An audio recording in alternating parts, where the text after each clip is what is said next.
Welcome back to another episode of Motivate with Coach Camp. I, of course, am your host, Coach Camp, and you have guessed it. We are down here in these awesome studios of SRP with Mr. Derek Michaud. This week is going to be a Zoom interview. Obviously, you can see that if you're watching on YouTube, but this is a very special one for me. Sometimes in your life, you are graced, you are blessed with coming across the path of certain individuals that you're able to share some moments in life with that are very unique, really awesome, and then inspire each other through that. And that is what this week's guest is going to be all about. When he starts to tell you your story, you're going to question yourself. You're going to say to yourself, what am I doing right now in my life that I thought I couldn't do? And clearly I have shortchanged myself. I promise you, he made me think that as well. You do not want to go anywhere. You do not want to miss this interview. You are going to absolutely love it. But before we get into it, I'm going to stick around for a few seconds for a quick word from my sponsors. Hello, everybody. I just wanted to have a quick second to let you guys know how much it means to me that you are my sponsor. SRP Studios, The Real Hernando, The Rhythm Section, Hardwick, Heating, Cooling, and Air Quality, Estes, Grading, Hodge Homes, Adair, Honey Farm, Miss Hippie Eats, Phones R Us, Ross, Sod Farms and Landscaping, Ivy Rain, Women's Clinic, Tonic POS by Tyler Young, and Coffee Central. Thank you guys so much for being a sponsor. If you'd like to be a sponsor, go to my website now, motivatecoachcamp.com, and click on the button. Thank you. Welcome back, everybody, and I am here with Mr. Larry Gates. He is all the way up in Port Republic, Maryland, which is right on the Chesapeake Bay. If you are on YouTube, you can see that Mr. Larry Gates is in a beautiful spot with a great shot of the bay out behind you. Larry, welcome to the Motivate with Coach Camp podcast, sir. Great to be here, Coach. Thank you so much. So look, I'm just going to give a teaser. This guy here is in his 70s. Doesn't look like it. Looks like he's about my age, to be honest with you. And he did an Ironman triathlon in his 70s. So that's your teaser. Now, what you need to know is you got to hear all the stuff leading up to it, my friend, because that is where the story is. So, Larry, we know that you've done some amazing things in your life, but I always want my listeners to get a really good feel of the person's background. So share with me, where did you grow up? Where are you from? Well, I kind of grew up in a lot of places because I'm a military brat. And so I lived in Europe. I lived mostly in the Eastern U.S. So I lived in Germany. I lived in France, in Europe. And wow. I lived all up and down the East Coast. My dad was stationed in the Pentagon quite a bit. So mostly in the East, was in a lot of different schools over the years, moving from school to school. Sometimes. How often did you guys move? Probably, I think I was in 9 different schools through high school. So it was like every year or two, moving a lot. But, it was an adventure. So I learned, how to adapt. And that was sort of what came out of all that. I missed my friends every time I would leave, but I also learned how to adapt to new situations, which was very useful. Do you have brothers and sisters? Yeah, I have a sister. She's 78, lives in Colorado.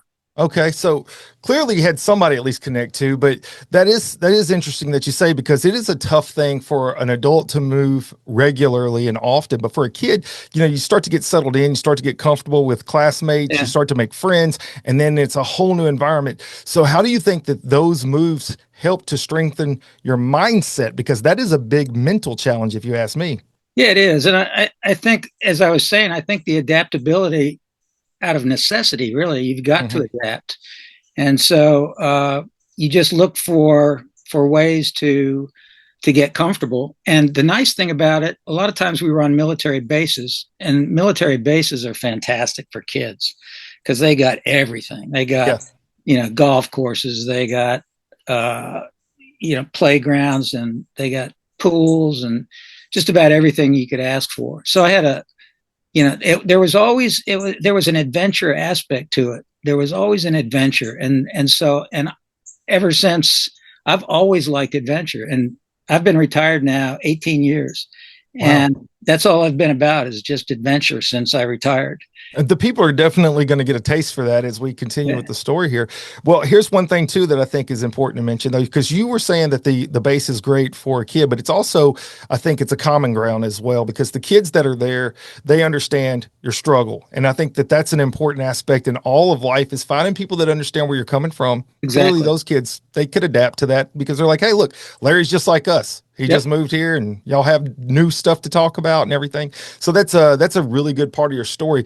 Military brats are a unique individual, and I've met introverts and I've met extroverts, but the one thing that they all had in common was mental toughness, because it takes that to be able to adjust from one scene to the next, if you will.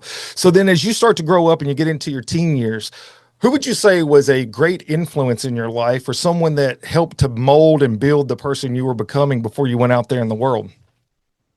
I think my father, my dad, well, both my parents really, but my dad particularly, because he instilled me with sort of a no quit mindset.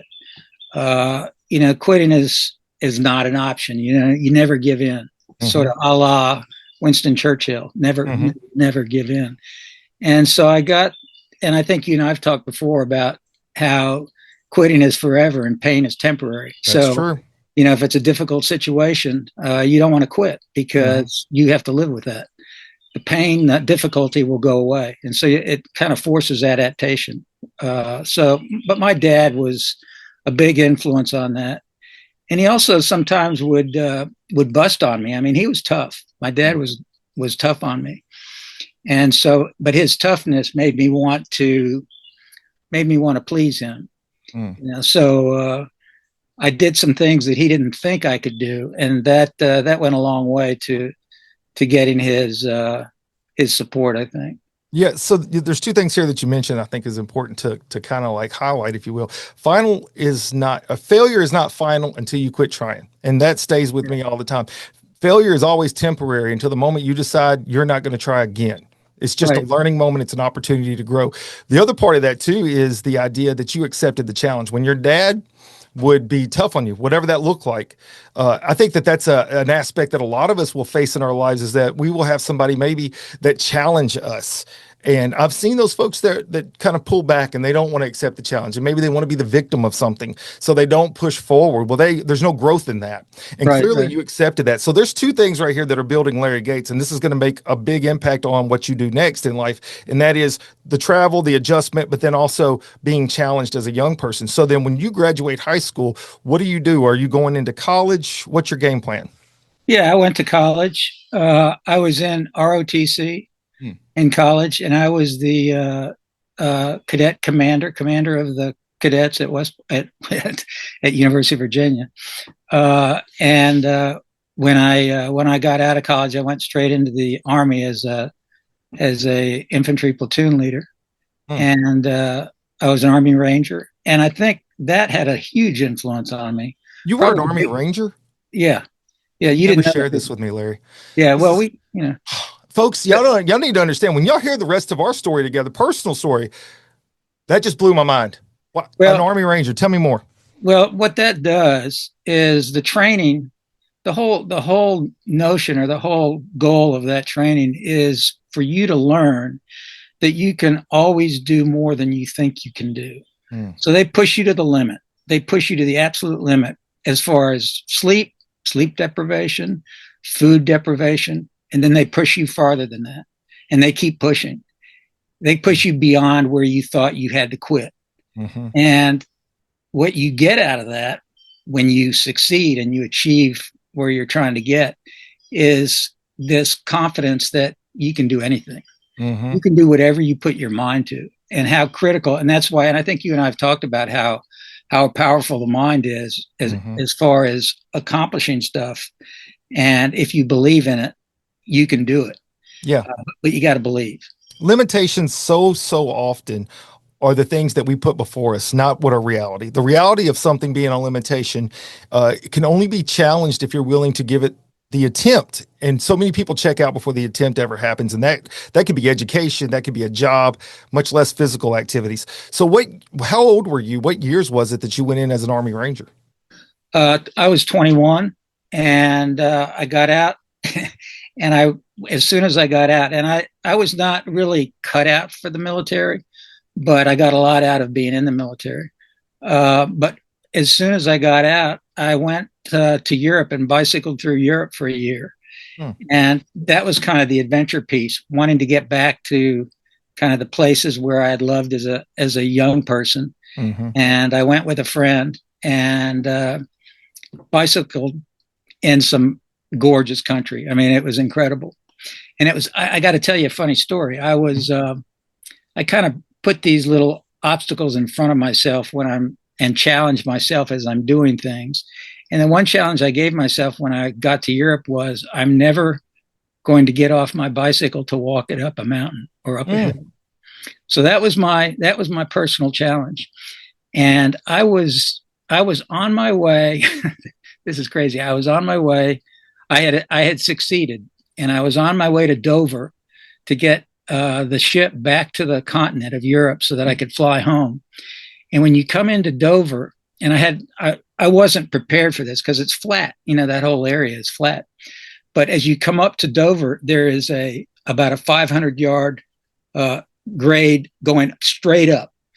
And I thought, oh my God, this is my last challenge.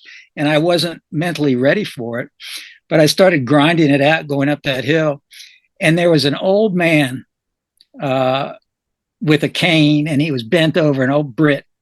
And it's almost as if he could tell the struggle and the challenge that I had in front of me. And he kind of got with me. And he just looked at me and he said, "Keep going, laddie, keep going." That's awesome. And that just pumped me up to make it up to the top of the hill. So, yeah, sometimes you don't expect those challenges, and that's when you really got to dig a little deeper. So that is a good point, is that you have to be intentional about your challenges. Don't wait for something to come along and try to inspire you or try to motivate you. You have to have that within. And it seems like you were putting a lot of those building blocks into place at an early age. And then the across the country, which I got to ask, how long were you out there biking before I forget this question? I was out there a year. So you biked across Europe for a year? Yeah. Well, it's interesting. There was a place in Berchtesgaden, Bavaria, southern Germany, where all these traveling people would congregate, and you'd stay there for maybe 6 weeks, kind of regroup, get your act together, hang out with people from all over the world. And then you would plan your next adventure. So I did Great Britain and Scotland for 6 weeks. I did Paris, Switzerland for 2 months. So, I had different adventures along the way. I went to the Innsbruck Olympics in 1976.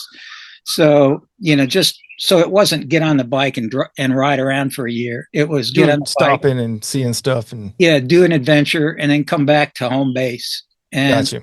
I actually lived with a German family and taught their son English in exchange for room and board for about 2 months. So I had different gigs along the way. It was an adventure. How did you find these people? I put an ad in the paper. Fair enough. So did you know foreign languages? German, yeah. You knew German. All I got is wildest los. That's it. I got nothing else, Larry. Yeah. That's all the words I got. I got Farfennugen, but I don't even know what that means. But I see that is really awesome. In the 70s, you didn't have Google. You didn't have Google Translate. You didn't have the mapping system. It was genuinely like a raw adventure with no crutches. No, there were no crutches at all. But it was literally an adventure. Didn't know what to expect. But the people that you meet off the beaten path are incredible. Those are the ones that probably invested in you in a way that you never realized how much of an impact they were having. Yeah, they had a huge impact in such a positive way because they were salty. They were the salt of the earth kind of people. You stay on off the beaten path. I don't know if I told you about Lewis and Clark, but we can get to that. Then you didn't, but I want to hear about it. Okay. I'm putting it down right here, LNC, so I don't forget. Yeah. But you get off. That's always the way to travel: is get off the main roads and go back roads, and don't be in a hurry to get to where you're going.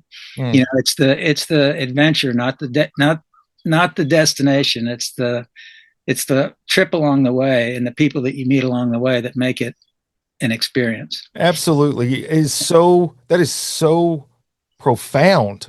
What you just said is that the journey is where the prize is. Oh, absolutely. So often you have your eyes so fixated on the goal, you forget all the lessons you learn if you're not paying attention. It's like climbing. I'm giving this an analogy, but it's true. Not that I've done Mount Everest, but not that I'm saying I won't. So there's that. Ooh. If you climb Mount Everest, all you celebrate's the top. You forget all the lessons you learned and how hard it was to get up to the top.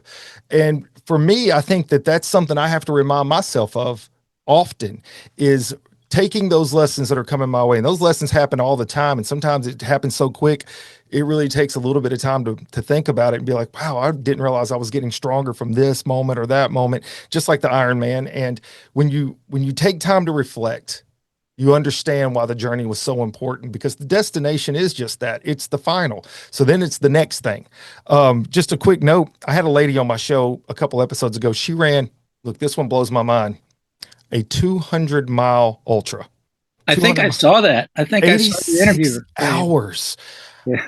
And I can't wrap my head around it, but the story of everything that happened in between, that is where the journey was. That was where the prize was. That's all right. That happens to me all the time. The phone taking off on me. It's my daughter. Oh, tell her I said hi. No, I'm not going to answer it. That's all right. So she just, though, her story was amazing. When she got to the finish line, of course, it's like, now what? What's next? That's the question you always ask yourself. What's next? One quick thing. Yeah. It was interesting that you talked about how the last part of your trip across Europe caused you to go up this massive hill that was unexpected, wasn't in your game plan. Right. One last punch to the gut of, do I still have it in me? Can I go a little further? And of course, you talked about the Army Rangers kind of instilling that in you at an early age. Yeah. I mean, there are all these moments that probably culminated just in that moment, but also led to many more. So after you cross Europe, what's next for Larry? Well, let's see. I came back and met my wife, and we were engaged 10 days after we met. And after you met the first time? After we met the first time, yeah. Larry, you are a book. I have got to take more notes. And we were getting ready to celebrate our 49th anniversary. So we got married, and as her father said, she's marrying somebody that doesn't even have a damn job. So I had to find a job because I'd been traveling through Europe, and he didn't think that was too cool. This old hippie here. Yeah. That's great. So I got a job and selling real estate for about a year and a half. And then I went to grad school and got a master's degree in forest management. And that's how I ended up at International Paper, which is where I spent 30 years, my career there at International Paper. Was it here in Memphis? I was in Memphis for probably 15 of those years. Yeah, so I was in the headquarters for most of it. I actually came up to Maryland to run one of our businesses up here. And then, but I started in Camden, Arkansas, out in the woods, managing logging operations. It was crazy. So it was it was a wild ride. It's been a wild ride. Yeah. So many things come to my mind here. So here's Larry with all this adventure early in your life, and you travel across Europe, but then you settle in to this 30-year job. That was hard. I wouldn't have picked that for you. I would have never said you would have done that. What caused you to stay? You're right. And that's it. That was a little out of character, but it was intentional, because the plan was all along to get the pension and go off an adventure. And that's kind of what got me started in triathlons, because when I turned 52, I started doing Memphis in May every year, the Memphis in May triathlon. And my whole motivation for that was to get healthy, get fit, so I could be fit in my retirement years to do those things that I really wanted to do. So I kind of realized that I had to, at some point, bear down. I got 2 daughters, 5 grandkids, raise a family, be responsible for a little while. And then go off and do my thing when the finances allow it. Now I've got the time, which is fantastic, because time is worth so much. It's priceless, obviously. I agree. So when I retired, I was 58 when I retired, and that's when Lewis and Clark came in. This is all before you and I met. Good. And I did the Lewis and Clark Trail on a bicycle, and my wife, we had a little 19-foot Airstream, and my wife pulled the Airstream and she loves taking photographs. So she took pictures all day while I was riding my bike. And then we would meet at night and camp out in the Airstream. So the nice thing about that was I didn't have to carry any gear at all on my bike. Mm. So I was totally free. And it was a 2,400-mile ride. And of course, that was another one where we weren't so obsessed about getting to Seaside, Oregon, which was the finish line. We took offshoots. We went up the glacier. We stopped in Montana and did some fly fishing for a couple weeks. So we made it a real adventure out of it. But the core, the essence of it was the Lewis and Clark Trail. And so how long did you say it takes? 6 months? Well, the trail itself, it was 2,400 miles. I think that ended up being about 2.5 months. Okay. But the whole adventure was probably 4.5 months. Mm.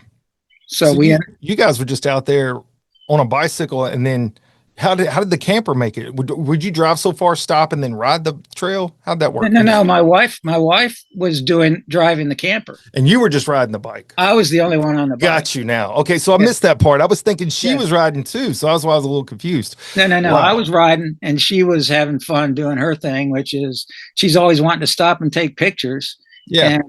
And I'm kind of like, okay. But this time it's like, you take all the pictures you want to take, because I'm going to be out there having a good time on my bike. It was amazing. It was an incredible time. And so this was when you were 52, right? I was 52. 52. No. I was 60 when I did the Lewis and Clark. Oh, okay. So you retired at 52. So I retired at 58, and then I got ready to do Lewis and Clark, and I did the Lewis and Clark Trail when I was 60. I'm doing a horrible job of timelining right now. I want to apologize to all the listeners. 52 was my first triathlon. Okay. Let me tell you a story about my first triathlon that was kind of funny. Obviously, we have goals, right? Mm-hmm. And my goal was to break 3 hours in my first, and it was an Olympic triathlon. I was going to ask you, so it's Olympic distance. Olympic distance, which is, as you know, 1/4 mm-hmm. of an Ironman. And so I wanted to come in under 3 hours. And I finished at 2 hours and 57 minutes. And I thought, yes, I met my goal. And my daughter, who's always busting on me in a fun kind of way, said, Dad, you met your goal, but did you realize you got beat by a 72-year-old nun? And this nun is known now as Iron the Nun. Iron Nun. Have you I know heard her. of the Iron Nun? I know of the Iron Nun. The Iron Nun holds the record for Ironman, the oldest woman to do the Ironman at 82 years old. She's incredible. And she's amazing. She's 95 now. She's a stud S. I mean, she is amazing. So there's always somebody better than you. 100%. And I don't want to fast forward too much, but I'll just throw this little caveat in. When I finished my Ironman, I thought I had done something until a person let me know that a person that was blind beat me. So yeah, there you go. They were tethered to another person and they came in before me. I'm like, I didn't see that coming. So that's all I could say to it, because I had no idea. I was like, wow, that's impressive and that's crazy. Exactly it. Yep. At the same time. So, all right. So now you start to physically challenge yourself again once you retire, and you do this big Lewis and Clark across the world, 2,400 miler at 60. How did you know Ed? Was that all the time at International Paper? Ed I met Ed at International Paper, and we did some rides together on the MS 150, the fundraiser for multiple sclerosis that's done in international. I had a bike team, and Ed and I were on that. Actually, Ed and I both started that team. So we did that together. And there was a young lady that was supposed to be his crew chief for the Race Across America, which incidentally started yesterday. This year started yesterday. Did it really start yesterday? Yeah, Not in our real time when y'all are seeing this, but on June the 10th right now. So it started June 9th. Yeah. How about that? And she had a stroke. This woman had a stroke that was going to be. And, I remember that. Ed called me up and he said, "Hey, would you do this Race Across America thing for me and help lead my crew and do all that?" I said, "Yeah, I'd love to." So that's how you and I met.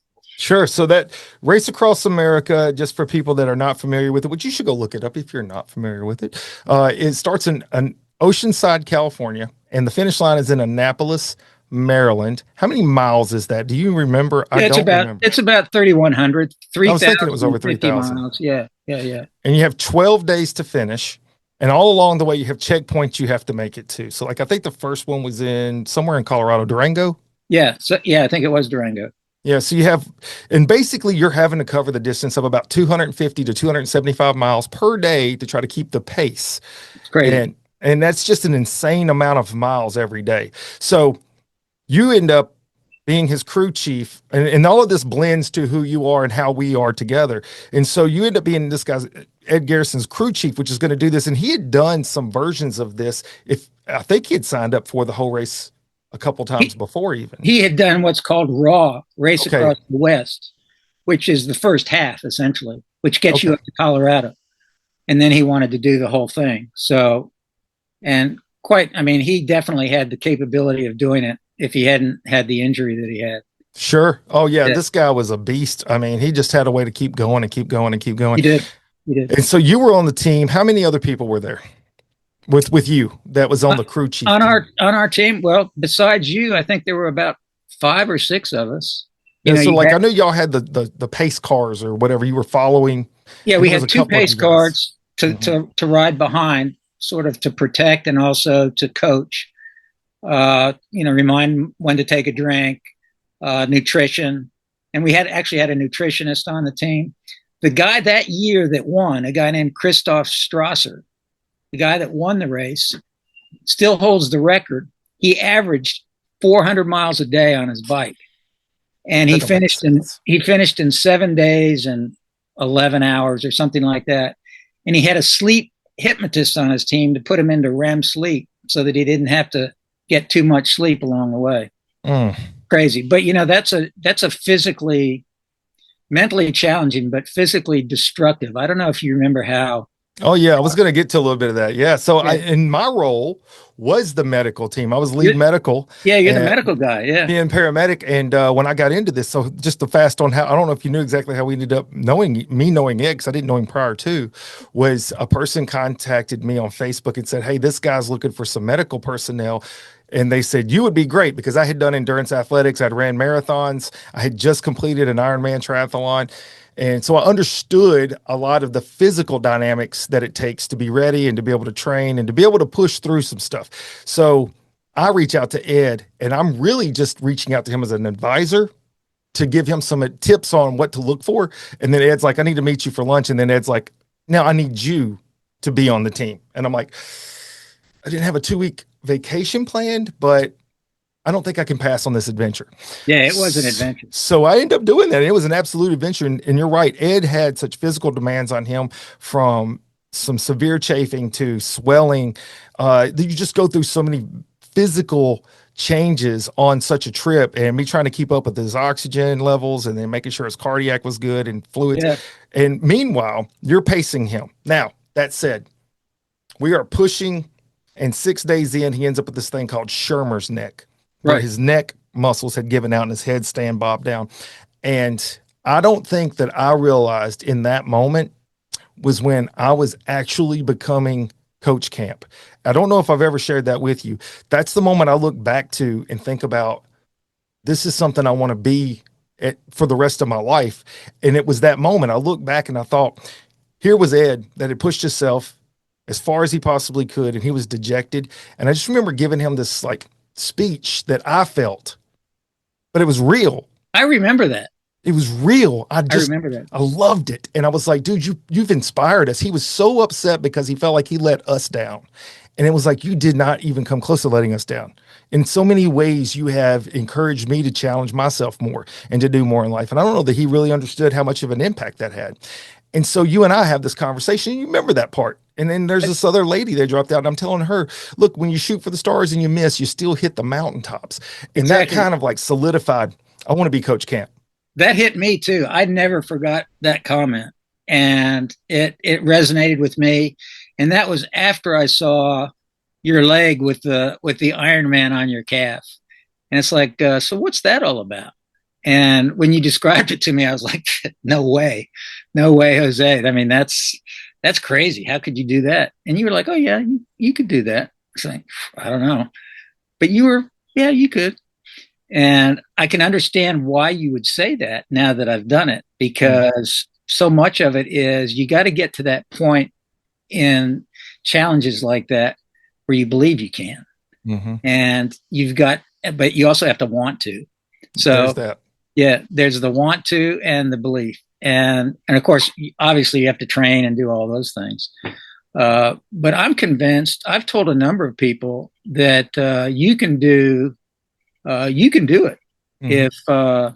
if you train for it and you want it and you believe it. Yeah. You really can. But going back to Ed, uh, he desperately wanted to keep going, but the reality was, like you said, there were these checkpoints, and he was going to have to go across the Great Plains with his head up because he had that I thing put on a his neck head. brace on him. It was Big old not neck good. brace. It was crazy. So he couldn't get aerodynamic. There's no way Mm-mm. he was going to get to the Mississippi River on time. Mm-mm. And I remember you and I were kind of kicking that around, saying this is the right thing for him to do. But yeah, then I remember your talk. But we made it kind of a nice finish for him. He We finished did. halfway. We had a big celebration at the finish line. It was he accomplished a lot, and like Yeah. you said, I think he inspired all of us. He absolutely did. T.S. Eliot once said, which is one of my favorite quotes, only those that will risk going too far will ever know how far they can go. And I was like, Oh, I he like did that. that. He Oh, I did like it. that. And in that moment, it inspired me in so many ways. And being able to be a part of that with such a team was so important to me. Now, Larry, this is the part too that was so awesome. You and I didn't get to spend a lot of time together because you were on the pace car and I was in the RV. And then whenever we had pit stops, I was tending to Ed, obviously, and doing all the things that needed to be done there. And it was work, folks. Make no mistake about it. Everybody Oh, it's was. work. It was 24 hours. You were going, and then you get a couple hours sleep, and then you're up and you're going again. And so he did the hardest part, Yeah. obviously, but we were all engaged with this. But I was so intrigued by the fact, though, that you looked at that, and I didn't know anything about your history. I didn't know that you were an Army Ranger. I didn't know that you had done this Lewis and Clark bike trail and all these other things in your life. I had no, all the way to right now on June the 10th at 5:49 p.m. as this is being recorded. I had no idea about those parts of you.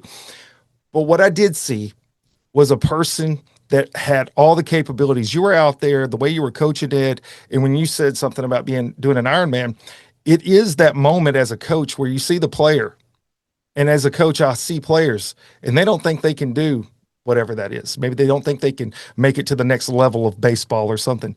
But I see the talent, and I'm like, yeah, you really could. You just got to believe. And that part, I didn't know that I'd planted a seed. This is the Oh, you part to did. the rest of the world that I want you guys to understand the significance of a moment in time, because we just had a moment in time, right, Larry? Just Yep. a moment in time. Absolutely. Here it Absolutely. is. I think that maybe I just saying some words that made people feel good for a minute, but I had no idea that I had planted a seed of inspiration. Later, you let me know that that was great, but you didn't really believe it until you saw my wife do it. And then you see my wife complete it after she failed the first time and she went back for it. And then you're like, maybe I could.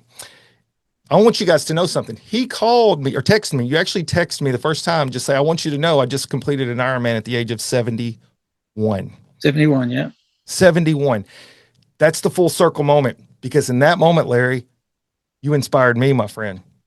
The full circle. I didn't know that I inspired you. You inspired me to keep going, because now that I'm 51, about to be 52, had several injuries, I had thought about just maybe throwing the towel in on some of these physical things. Maybe the challenge wasn't worth it, but it is the journey and it is the overcoming moments. So when you finish this race and you go back home, how old are you at that moment? Because I don't remember what your age was when we finished RAM. I think that was uh, I think I was It's 55, 2014. 54. So you were 54. Wait, uh, 64, 64, Okay. 64. 64, So you 64. go back home and then we're talking about, I mean, that's 7 years. So what are you doing during that 7 year span? Well, I climbed Mount Rainier. Oh, Uh, wow. uh, and that was quite a bit of training. I trained for 6 months to climb Rainier and did that with my daughter and son-in-law. That was amazing. How many feet is that? 14,440, something like that. Okay. But it's a glacier climb. Mm. So it's tricky. You got to be in shape to do it. You Sure got you do. to, You're yeah, you got sticking to your get in feet shape. into the ice and doing the hooks and stuff. That's what it is. Yeah. Mm-hmm. Well, you're not. No, you're not ice climbing that way. You have pitons on. You got Mm. crampons on your feet, Mhm. and no pitons though, and you've got an ice axe to self arrest if you lose your footing, and you're strapped in with two other people, so it's teams of three as you go. But it's aggressive. You just don't go out say one day I'm going to go climb Mount Rainier. It Mhm. takes getting ready for it. Did a lot of hikes in the Cascades for several months before I did that. Mhm. And I just recently, just this past year, did in the Cascades, did the Enchantments Traverse, which is people out west have it on their bucket list. It's phenomenal. It's a 20 mile. You do 20 miles in a day, and it's a 5,000 foot of elevation change, Mm. scrambling on all fours, going up these rocks. And it was when you get to the top, it is magical. It's like you're in another world. Wow. It's waterfalls, uh, ice melts coming into lakes. It's just gorgeous. It's gorgeous. So There's a quote that says, "The best views come after the hardest climbs." yeah. And that Yeah, makes you perfect sense right there. appreciate them a lot more. That's for sure. Wow. So this was, and you were how old at that time when you did Rainier? Rainier, I was 66 when I Okay. did Rainier. And now I got to get to the sad part of all this. Mm. I'm my ultimate goal was to go to Kona because I really believed I was going to go to Kona, and so I've been training. I trained for 17 weeks. Finished training about 5 weeks, 6 weeks ago, and I got injured, a pretty significant injury with my back, and I have my sciatic nerve is exposed from a slip disc, and I've got stenosis going up my back, and so I guess the age monster is starting to catch up to me, and I kind of at a tipping point where I either keep pushing myself and take the risk of not being able to walk as I get older, and I'm choosing being able to walk as I get older. Sure. But the Ironman the half Ironman that I was going to start with was 2 days ago, was Sunday. And I had my eye on this one guy because he and I have kind of gone back and forth over the years. Because I also did a half Ironman before I did the Ironman, and the guy I was going to beat finished first. Oh, And dang. yeah. So, and then the Ironman for Kona is in September, and that's the same guy that. And the Was your irony, competition? yeah, the irony is, I thought, I have a shot because all these guys are getting so old, they're probably going to have injuries and not make it. And here I am. Oh, man. Yeah, came back and got me. It So happens. yeah. So it is what it is, though. But having the goal has been fantastic. It's hard to let go of it, but Yeah. it's been a lot. Makes me feel a sense of accomplishment. I want to talk about what that feels like, but I also want to find out real quick before we go there is when you did the Ironman at 71, did you have any hiccups along the way? Was there anything you had to overcome in the training or race day? Oh yeah, race day for sure. Mm. I had a pulled hamstring. I pulled my hamstring on the run. And first of all, the first hiccup was on the bike. This woman in front of me crashed, a young girl. And well, actually, let me go back to the swim. We had the Chop Tank River was filled with jellyfish, so I was pulling jellyfish off my face during the swim. Oh my gosh! But when you as you know, when you're that pumped up, those are just details. I mean, those are just annoyances. It wasn't. I lathered up with Aquaphor before I got in the water, so it wasn't terrible. But then this woman falling in front of me on her bike was terrible. She was severely injured, and so I stopped with her and helped her, and I got an ambulance and did all that. And then on the run, I pulled a hamstring, and so that kind of slowed me down quite a bit. I didn't get the time that I wanted to get, but I did finish fifth, so I got on the podium. Yeah. But I didn't do as well as I'd hoped to do, but I was glad I finished. Sure. What was that feeling like? So here it Great. is. Did you think back to the time when you had initially said to yourself, I couldn't do that, and now here Oh, you are doing it? oh yeah, yeah, yeah, yeah. Of course, I of love course. those moments in my life too. Yeah, Whenever you don't see yeah. a possible path forward, and then here it is, and you've crossed the finish line. You're And it's like, happening. Yeah, wow, yeah. that's crazy. The the satisfaction Mm. is worth everything. I mean, it's just a great feeling, and it empowers you in a way that you again know you've just reinforced that you can do anything you put your mind to. Absolutely. In fact, you know how they say anything is possible. They have that's sort of their logo or their tagline for the Ironman is anything is possible, and Hmm. it's true. You know, When my wife crossed the finish line, phew, that was it. I tell you what, That was my moment. that motivated me, and Mm, you didn't even know I was watching that, but mm-mm. I was watching that, and when she failed the first time, and I think it was she just the time she didn't meet She the ran time. out of time, and her legs were just done. She just didn't have anything Yeah, left in her.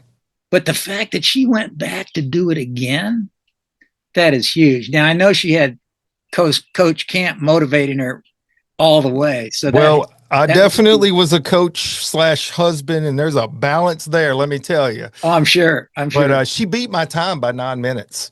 For real? So, yes. And it was funny because that was actually more satisfying to me. People were all like, oh, are you going to go back? Are you going to do that? I was like, you don't understand. Yeah. That was my gold moment, was her crossing that finish line. And kind of what I remember telling her was, hey, now that we've both done this, we know there's nothing we can't tackle in Yeah. life, Yeah. because those Yeah. were two of our, they were monstrous challenges, but she wasn't athletic. She had no kind of athletic tone about her. She had ran some races, but she had no clue about the other stuff. So it was a huge moment. So for you crossing at 71, same thing. Coming back to me, I told so many people, you cannot even imagine, about this awesome guy that I met on this race This that old kept guy. up with me for all these years. Well, you know what? People do put the timeline on an age being old, but it's also that factor that sometimes, if you did that at 21, people are amazed. They give you a high five. They're like, good job, Larry. But they're not like blown away at the fact of, man, a 21-year-old did that. Yeah. There ain't a lot of 71-year-olds out there in the world, Larry, that can do this. Yeah, there really aren't. But yeah, and fewer 75-year-olds. Fewer 75-year-olds, 100%. One fewer now. But look at it this way. So challenging yourself and pushing yourself to a limit, but then making a wise and responsible decision. I think that too plays to people that know your story and will hear this podcast here. There's no shame in Not at all. recognizing and prioritizing.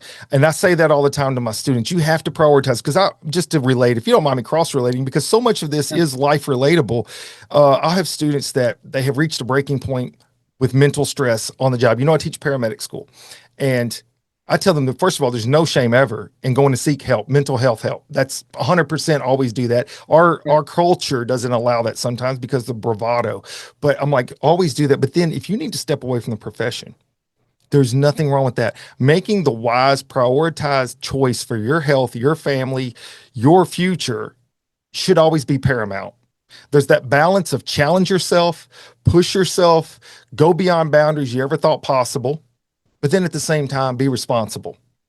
And that's what you're doing, Larry. And And that's I a think tough we choice. know. It is a tough choice, but I think deep down inside we know when it's the right thing to do and when it's not the right thing to do, or it's whether it's the easy thing to do or Mm, the hard thing. And the easy thing to do, uh, if you're not injured, is to back off. But if you're injured, the hard thing to do is to back off. mm, But it's the smart thing to do. mm-hmm. Because again, I love to hike. I plan to do a lot more hiking. I'm going to do more biking. I'm going to swim. I think I told you I swam the bay, across the Chesapeake You Bay. did 4 miles? Went in 4 miles? 4.5 miles. Yeah, Four when and you a half. live on the Chesapeake Bay and look across the bay, can I show you? Yeah, yeah. That's awesome. What a great shot, man. Your house is on point, baby. That's awesome. It's awesome. Yeah, but when you live on the water like that and you see the other side, it's like I want to go over there. I want to Mm. do this. So it was. I won't do it again though. It was There were some moments in that thing that were tough. Hmm. I'd had to dig real deep, but I had 5 grandkids waiting at the finish line, which was big motivation. Sure it is. Yeah. And what did they say about this? Because you know this, I know you know this. You're planting seeds now in your family's lives to not just inspire them to try things, but to go beyond what they ever thought possible. Where do you see that playing in? I know that you think about it. I do think about it, and I think it's a great influence on them. I mean, they're definitely taking it in, Hmm. and they like being a part of it. They they think it's, and I like being a part of it. They're doing some cool stuff too. They're real athletic, Mm. but I think the mindset is something that they're locking into. You know, the belief in self mindset. I think that is something that they're locking into, which is good. Yeah. If I can get them that, that's good. I hope the viewers are picking up on the fact too that metal sharpens metal, iron sharpens iron. And if you want to build yourself, you have to surround yourself by people that are doing things bigger than you thought possible. That lady that did the 200 miler, I'm not even about to say, Larry, that's on my radar. Maybe 100 miler one day. There is also that moment where I look at a person and I just like, yes, you are awesome. Yeah, That one's not my challenge, but there yeah, will be other challenges, but that one's not my yeah, challenge. yeah. So let me ask you this. What's your next challenge? What is your next challenge? Knowing that you have some back issues, knowing you got to make some responsible decisions. What is next though on your chart, on your timeline that you got your sights on? Yeah, it's interesting. It's undecided. I actually talked to Ed the other day. Mm, He's got this depends on whether my body allows it. There is there's a gravel ride in Arkansas that mm. he said is incredible, and he wanted me to join him on that next year. Uh, if I can if I can ride without hurting my back, I'm in. But before that, I think I've got a neighbor, and this keeps you young too. Hanging out with people that are half your age keeps you young. And this guy that's my closest friend out here is 46, and he and I did the Enchantments Traverse together. Mm, And he keeps saying, "Okay, what's our next adventure going to be? What are we going to do next?" So he's goading me. What are we going to do? Because he knows that that I'm into it, and he hmm. loves to backpack. So we've talked about a couple places. We've talked about Canada, getting up to Lake Louise in that area, and we've also talked about the Grand Canyon, hiking the Grand Canyon. So I don't know. It'll be something fun and different and challenging, where I won't kill myself, or hopefully Sure. not. You Well, know. make some choices that maybe you can physically overcome Yeah, and yeah, still have the mental challenge yeah. It because doesn't have to be so much of this easy. mental challenges. Yeah, I love the mental challenges. Hmm. I love them. That's so much of it. And I have a goal when I retire. Now I'm 52 this year. And so we're looking at about 13 more years. And the moment I retire, the wife and I are talking about doing a start to finish through hike of the AT. So the Appalachian Trail's calling us. Yep. And if you're still out there doing your thing, I'll be Call me. keeping up with you, man. Say, hey, look, we're coming up that way. Uh, If I can walk, I'll do Virginia with you. And awesome. Virginia is half of the trail. Oh, I didn't know it was half. I knew it was a big part of it, It's though. half. It's half. And I've thought about doing Virginia Mm. again, and just having my wife meet me with the airstream, and Well, sneak out and then go back in. yeah, because I don't know. Maybe the wife will end up giving up on me too by that time. She's like, no, I'm out on that one. It looks like it'll just be point to point. She'll find me. But I'm with you on that, Larry. I think that life is worth living and spectator sport is no fun. Get out there, make something happen, dream big, go for it. And look, in the end, I think that's the big story is that you are going to inspire other people. And when I hear someone else took on something and became something more than they thought was possible, whatever that is, whether it's in sports or academics, whatever it is, man, it really is. That's the win for me. The journey in life is a win, but then seeing someone else pursue something and achieve their dreams bigger than they thought, that is a win. And you're definitely doing that. We're getting close to the finish line, Larry, but I want to leave you with some time here. What do you want to talk about? What do you got on the agenda as far as like family life? Is there anything pearls of wisdom you want to give? Because you've seen and experienced a lot. You didn't really know the wrap up part of this, but I always give it back to my guest to just say anything on their mind that maybe they want to share. We didn't get a chance to talk about. Wow. nothing specific comes to mind, but the grandkids will be here next week. All five of them will be here. The my youngest, or my 13-year-old grandson that lives in Seattle, is going to be out in New York, in Long Island, at a lacrosse tournament next week, and I'm going to miss it because I can't get up there. I can't do the drive because of my back. I'm this is all going to pass. I'm kind of in the center of the storm right now with my back. I know it'll heal, but anyhow, I would say the probably the most rewarding part of this time in my life is my grandkids and my kids, is spending time with family and getting into their stories and their excitement about life, and kind of feeding that and nurturing that. That's kind of my thing right now. Another thing that I do, and I don't think you know this about me, is I mentor at-risk kids. I did not in high know schools. that. Yeah, and that's real satisfying. In fact, I've got one kid that I've been mentoring for 5 years, and he was a mess in high school, and he's joining the Air Force in a couple of weeks. Oh, that's great. Yeah, but again, it's really rewarding to see people, because I feel like I have a lot to give. I've learned so much in my life that I want to share with other people. Right now, I'm sharing it with my grandkids and my kids, but also these kids that I mentor, to give them some insights and confidence in themselves. It's so gratifying to see that. So I guess that's what I would add. Do you like to take challenges? Oh, heck yeah. What's the challenge? I got a challenge for you. Okay. Here it is. Okay. I think this is all very organic in nature, what I've come up with. Okay. I now see how you can leave a legacy behind for so many people, because a lot of people are going to see this podcast all across the world. I'm very blessed in that way. We're in over 60 countries, Larry.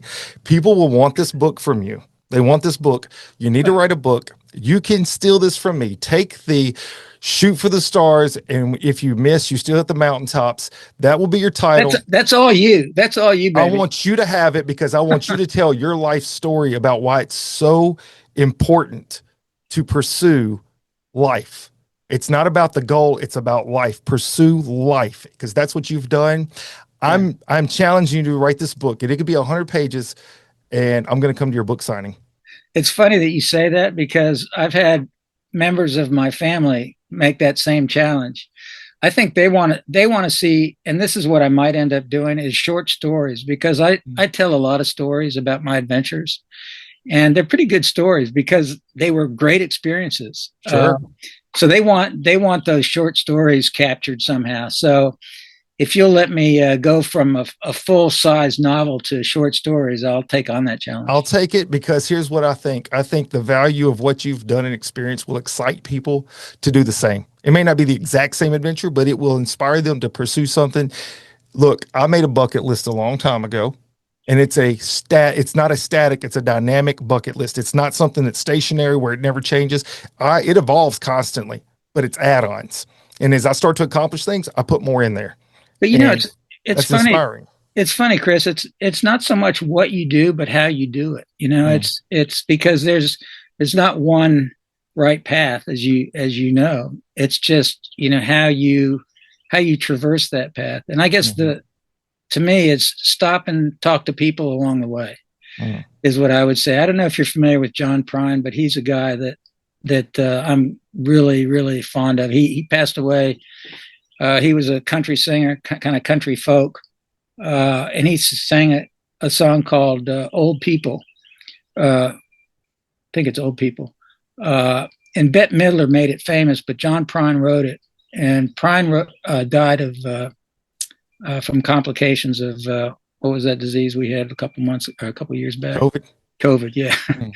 And the line in there that always speaks to me is, when you're walking down the street sometime and you spot some hollow ancient eyes, don't just pass them by and stare. Say hello in there. Hello. And it's Hello in There is the name of the song. Hello in There. Man, that's awesome. But that's pretty powerful too, is take the time, because people people that you wouldn't think. They all have stories. They all have incredible stories. You just have to peel it back. They're there. They're there. I agree. And you find that when you're off the beaten path, particularly. Yep. You've lived a very charmed life, sir. It's very inspirational. I'm glad that we connected. That was an adventure in itself. And I've loved watching you continue to do big things in your life. And I fully support stepping away from that Ironman. Save yourself, preserve yourself. You got a lot more chapters left to write. I'm looking forward to getting that book from you, by the way. So that's going to happen. Oh, the pressure's on. The pressure's on. So anyways, thanks for taking a few minutes out of your day. I know that, hey, sometimes it's tough to get the schedules together, but here we are. I know my viewers and listeners everywhere absolutely loved it. So Larry, I'm going to be in touch with you quite a bit. So don't think I'm going away just because we're signing off here. To my listeners, I want to thank you guys for tuning in every single week. Thank you for all the great comments, the encouragement. I'm going to ask you right now, go to my website, motivatewithcoachcamp.com, subscribe to my YouTube, and until next time, Coach Camp out. I love the chase and the hunt, and I set the pace when I'm running. I always take what I want and I always give it 100. Don't need a bank, no, I'm funded. Play the game like it's nothing. I'm always thankful for something. Don't take for granted, stay humble. Now wake up, it's time to look at the enemy. Look in the mirror if he is no friend to me. It's not working out, maybe it's the chemistry. It's time to break up so I can make a better me. Better believe in your mind, cause it's everything. You can mold, shape,